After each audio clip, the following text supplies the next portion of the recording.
सर्व हे लोक आलेले आहेत त्यांच्या गाड्यांना पण पाट्या नाही आहेत आणि 50-60 लोक आहेत. यांचं हे इथंच थांबून आहेत. तर यांच्यामुळे आम्हाला काही धोका नसला पाहिजे. 6 वाजले 6:30 वाजले अजूनही थांबून आहेत. आम्हाला डीएसपी साहेबांनी काहीतरी आम्हाला संरक्षण प्रोटेक्शन म्हणून काहीतरी द्यावा. कारण का हे संध्याकाळ 6:30 वाजले तरी अजून इथे देतात. काही गाड्यांना नंबर प्लेट पण नाहीये. आमच्या जीवाला धोका आहे यांच्यापासून. त्याच्यामुळे पण नाही. त्यांनी जी जेसीबी आणली होती ना तिला नंबर प्लेट नाही काय नाही. म्हणजे हे सगळं बेकायदेशीर आहे.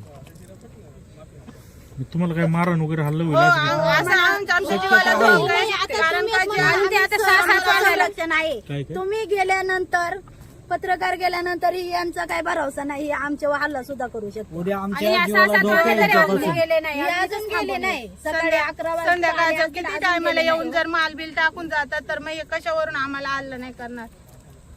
ते संध्याकाळी निम्म्या रात्रीला सुद्धा पोल रोवू शकतात आमची उपस्थिती नसताना. आता 6 आमची वाजले तरी पण उपस्थिती नसताना हे कधी टाकले आम्हाला सुद्धा माहिती नाही. मी तर सकाळी बघितलं. 6:30 वाजले तरी अजून जात नाही ते. सर्व